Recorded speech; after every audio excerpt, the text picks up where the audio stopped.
calm down. I'm simply a customer trying to conduct a transaction. Last chance, fancy pants. Oh, very well.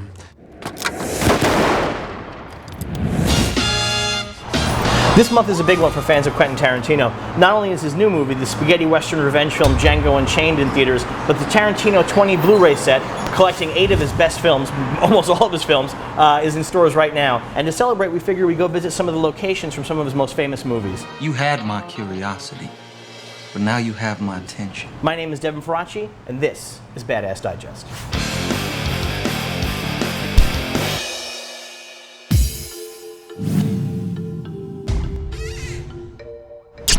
I'm at the Vista Theater in the Los Feliz neighborhood of Los Angeles, where Sunset Boulevard and Hollywood Boulevard meet. You might recognize the theater behind me from True Romance, which isn't a movie that Tarantino directed, but is based on one of his very best scripts. The Vista Theater in the movie is supposed to be in Detroit, and it's where Clarence and Alabama first meet, watching a Sonny Chiba triple feature. But the history of this location goes back much farther than just 1993. On this corner, well before there was a Vista Theater, before there were any of these other buildings around here, D.W. Griffith built a life-size version of Babylon for his movie Intolerance. Intolerance is one of these films that's kind of amazing because it's an answer film to his previous movie, Birth of a Nation. Griffith had made Birth of a Nation, which was about the reconstruction of the South after the Civil War, and the film lionized the KKK. Everybody was up in arms about it. Intolerance was sort of his way of saying sorry.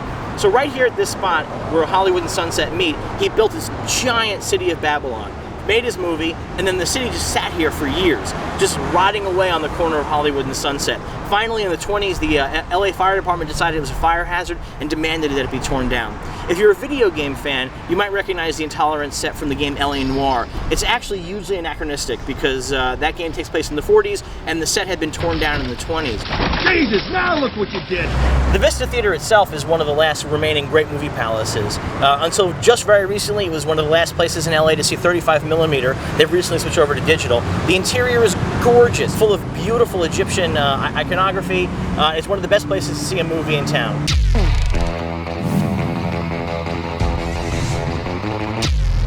While Quentin Tarantino shot one of the most important scenes in Pulp Fiction right here where I'm standing, you're not going to recognize the building behind me.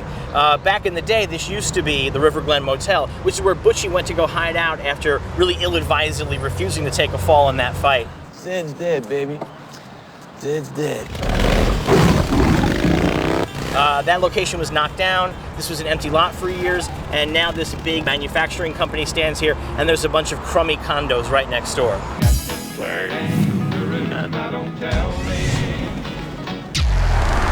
Quentin Tarantino is the king of the movie nerds, and he loves to get subtle references and homages into his own films. One of my favorites comes in Pulp Fiction. Butchie, thinking he's finally escaped, stops at this street corner right here behind me at the corner of Atwater and Fletcher, and finds Marcellus crossing in front of his car. It's a terrific nod to a similar sequence in Hitchcock's Psycho, where Marion Crane, trying to get out of town with a suitcase full of money, stops in an intersection and sees her boss crossing right in front of her own vehicle. K. Billy's super sounds of the 70s weekend just keeps on. First impressions are everything. Quentin Tarantino made a hell of a first impression with the opening scene of his debut feature, Reservoir Dogs. The mobsters are sitting around a table, having breakfast, arguing about Madonna lyrics and about the ethics of tipping. You don't have any idea what you're talking about. These people bust their ass. This is a hard job. So I was working at McDonald's, but you don't feel the need to tip them, do you?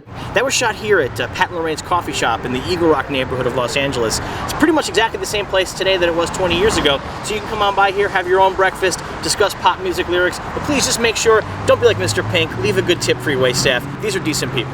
You know what this is? It's the world's smallest violin playing just for the waitresses. Got a lot of hot kid, you know that? This beautifully period signage behind me is for the Safari Inn in Burbank, California. You're going to recognize it from True Romance. It's where Clarence and Alabama come to hide out. James Gandolfini finds them there. There's a really brutal battle in the hotel room involving a toilet lid. You know, you can spend all day in Los Angeles visiting incredible Quentin Tarantino locations. He's really shot this town with an eye that almost nobody else has. Some of these locations are still here, like the Safari Inn. Some are gone. The warehouse from Reservoir Dogs was knocked down years and years ago. But as long as Quentin Tarantino is able to shoot on 35mm film, I think he's going to keep on shooting amazing things here in Los Angeles, California. And I look forward to being able to bring you guys to some more of those locations in the future. My name is Devin Faraci, and this is Badass Digest. After watching Greg Binson's movie review, JB Smoove and Garfield give you their take on The Hunger Games: Catching Fire. Uncle Al and Jack discuss Hitchcock and who they would rather sleep with, Janet Leigh or Scarlett Johansson dressed as Janet Leigh. Jesse Miller guides the Best Hollywood Star Tour, where you're guaranteed to see at least one celebrity. Gray Drake brightens your day with her list of the top 10 feel-good comedies. Ben Lyons dishes on movies, reviews, and more, including a musically inclined Anchorman 2, and is joined by Dez, Desired Beauty. Devin Faraci sits down with 3 Star Wars superfans to talk about Disney and the Force. Get your film fix. Subscribe to CineFix.